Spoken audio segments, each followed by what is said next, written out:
Good morning my dear students. तो force की series में आगे बढ़ते हैं हम। ये तीसरी सीरीज है, तीसरा पार्ट है। और अभी तक हमने जो पढ़ा वो पढ़ा है सेकंड लॉ ऑफ मोशन तक, सेकंड लॉ ऑफ फोर्स का सेकंड लॉ पढ़ा है। तो अब आगे बढ़ते हैं कि एक टॉपिक है कि how to catch a ball. वो सब आप जानते हैं, बस थोड़ा सा हम फिजिक्स की भाषा में इसको समझेंगे कि हम बॉल को कैसे कैच करेंगे। अगर कोई बॉल इस तरीके से नीचे की ओर आ रही है तो ये एक तरीके का हाथ है, ये क्या है, हैंड है। तो कैच करते टाइम हैंड को हम थोड़ा सा नीचे की ओर लेते हैं, तो यहाँ पे हम बॉल यहाँ रेस्ट में आती है। आपने एक तरीके से ये किया भी होगा बचपन में, या अभी भी करते होंगे। तो इनिशियली कुछ ना कुछ बॉल की वेलोसिटी आ रही हो रही है, फाइनली वेलोसिटी कितनी हो जाती है, 0 हो जाती है। तो अगर मैं फोर्स की भाषा में देखूँ इसे, तो फोर्स कितना लगा, m equal to v minus u upon t. ये क्या, f equal to m a. मैंने अभी सेकेंड लॉ ऑफ मोशन में प्रूव किया था, f equal to m a की जगह b minus u upon t लगा सकता हूँ मैं। अच्छा, बॉल का मास जब वहाँ से बॉल बैट के पास आई है तब भी उतना ही था, यहाँ आ गया तब भी उतना ही है। वेलोसिटी 0 हो जाएगी और इनिशियल वेलोसिटी कुछ ना कुछ होगी। तो ये सारी चीज़ें क्या है, फिक्स है, टाइम फिक्स नहीं है। तो अगर मैं इसे फिक्स कर दूँ तो equal to k upon t, और के को अगर हटाऊँ तो जाएगा f equal to f proportional to 1 upon t. इसका मतलब ये हुआ अगर मैं टी को बढ़ाऊंगा तो एफ कम होगा। तो वही मैं यहाँ पर सिखाना चाह रहा था आपको, यानी कि बॉल कैच करने का टाइम को बढ़ाएंगे हम। यानी कि एक साथ अगर कैच करके टाइम कैच कर लेंगे तुरंत, तो हमारा जो फोर्स बढ़ जाएगा। कम कम टाइम में कैच करेंगे तो फोर्स बढ़ जाएगा, यानी कि हैंड को ज़्यादा इम्पेक्ट करेगी, इंजरी हो जाएगी हैंड में। अगर हम टाइम बढ़ाते हुए हाथ को इस तरीके से बॉल को यूँ लेंगे, इस तरीके से लेंगे बॉल को, यानी कि टाइम बढ़ाएंगे उसमें, तो फोर्स का इम्पेक्ट कम होगा। तो फोर्स के इम्पैक्ट को कम करने के लिए हम टाइम बढ़ाते हैं, यही मैं सिखाना चाह रहा था, यही थोड़ा एनसीईआरटी में है। अब इससे आगे बढ़ते हैं। इसको कोई लिखने का जरूरत नहीं है, बस थोड़ा सा मैं समझाना चाह रहा था। ठीक है, आगे चलते हैं।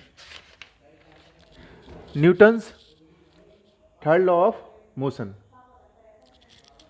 Newton's third law of motion क्या कहता है, for every action there is always equal and opposite reaction. मतलब कोई भी एक्शन होता है तो उसका इक्वल एंड अपोजिट रिएक्शन होता है। फॉर एग्जाम्पल, अगर कोई रॉकेट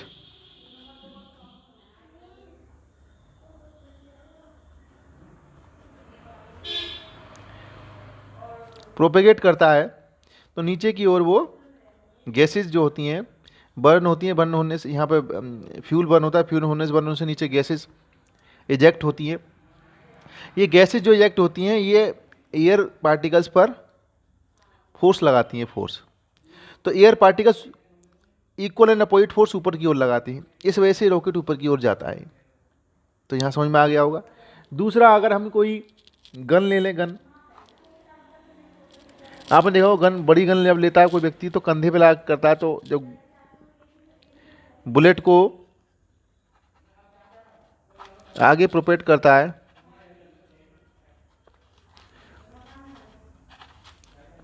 बुलेट को आगे धकेलता है, तो ये इधर को और फोर्स लगाती है, तो ये कंधे पे इम्पैक्ट देता है। ये कुछ एग्जाम्पल है Newton's third law of motion के। ठीक है, बस इतना ही है इसमें। आगे बढ़ते हैं।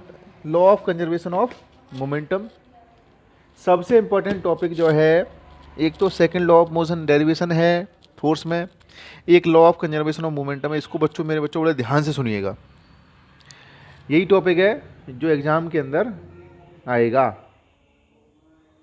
आ रही है मेरी बात समझ में? तो चलते हैं, इसमें लिखा हुआ है during any collision the total momentum before collision is always equal to total momentum after collision. Collision किसे कहते हैं? टक्कर को कहते हैं कोलिजन। मान लीजिए एक ऑब्जेक्ट m1 मास का ये जा रहा है इधर, एक ऑब्जेक्ट m2 मास का इधर जा रहा है, दोनों एक ही डायरेक्शन में जा रहे हैं। इसकी वेलोसिटी u1 है, इसकी वेलोसिटी u2 है। U1 क्या है, ग्रेटर देन है U2, यानी कि ये ज़्यादा वेलोसिटी का पीछे से जो आ रहा है, बीच में ये कोलाइड करते हैं, करेंगे, सीधी सी बात है। सब बताइए, जब पीछे से आने वाला ऑब्जेक्ट जो है आगे आने वाले ऑब्जेक्ट से ज़्यादा तेज चल रहा है तो आगे जाके इसमें टकराएगा, यहाँ आके टकरा गया ये M1 एंड M2। M2 ने इधर फोर्स लगाया और इसने इधर फोर्स लगाया, इधर ने जो फोर्स लगाया वो F1 है और इसने जो फोर्स लगाया वो F2 है। कोलिजन के बाद फिर से वो चलने लगे आगे चल के, तब ऑब्जेक्ट M1 ये रहा और ऑब्जेक्ट M2 ये रहा, इसकी जो वेलोसिटी चेंज हो गई V1 हो गई, इसकी वेलोसिटी V2 हो गई, ऐसी कंडीशन बन गई। अब हमने जो स्टेटमेंट पढ़ा है क्या है, स्टेटमेंट क्या है, हमने न्यूटन थर्ड लॉ क्या पढ़ा है। न्यूटन थर्ड लॉ ये कहता है कि कोलिजन के दौरान जो फोर्स F1 है वो F2 अपोजिट डायरेक्शन में लगेगा, अपोजिट का मतलब नेगेटिव यहाँ पे लगेगा। ठीक है, समझ में आ रही बात। F1 फोर्स F2 के बराबर होगा, लेकिन दूसरी तरफ इसलिए नेगेटिव लगाया गया है। ठीक है मेरे बच्चों, आप लोगों ने सेकेंड लॉ ऑफ मोशन में पढ़ा था, क्या पढ़ा था, हम लिखेंगे from third law of motion, तो ये लिख देंगे। अब लिखेंगे now from second law of motion. तो सेकेंड लॉ ऑफ मोशन क्या था, F इक्वल टू ma था, मैंने प्रूव किया था अभी, तो F equal to b minus u upon t था। समझ में आ रहा है, इसको यहाँ प्रूव करेंगे।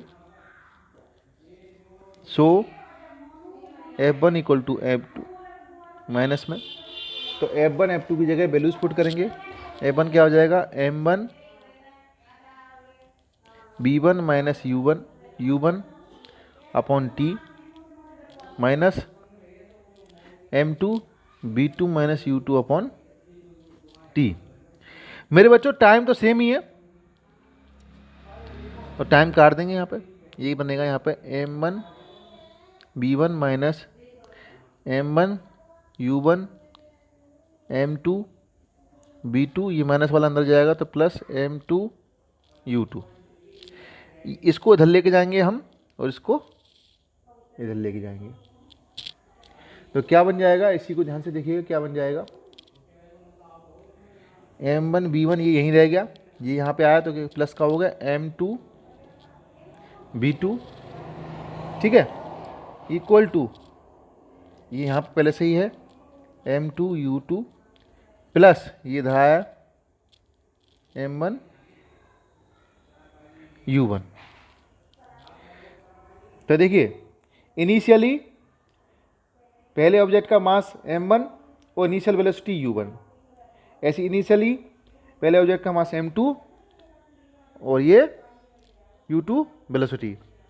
उसके बाद फाइनली पहले ऑब्जेक्ट का मास ये, तो ये इनिशियली बिफोर कोलिजन ये हो गया, आफ्टर कोलिजन ये हो गया, ये प्रूव हो गया। ठीक है मेरे बच्चों, आप लोगों को बिल्कुल समझ में आ गया होगा। नहीं समझ में आया तो एक बार वीडियो आप वापस देख सकते हैं, नहीं तो आप कमेंट करके फिर से पूछ सकते हैं। Thank you very much. अच्छा एक बात और, यहाँ पे जो है आपके फोर्स के सारे टॉपिक्स खत्म होते हैं, कल हम फोर्स के न्यूमेरिकल शुरू करेंगे। और अगर किसी स्टूडेंट्स को किसी भी टॉपिक में कोई प्रॉब्लम हो तो उसको मैं दोबारा समझा दूंगा। आप या तो वहाँ कमेंट मत करिए, कमेंट का क्या करना, आप उसको व्हाट्सएप पे मेरे को मैसेज कर सकते हैं, अपना नाम बताएं और बताएं कि कौन सा टॉपिक समझ नहीं आया, फिर से कल एक बार रिपीट कर देंगे और उसके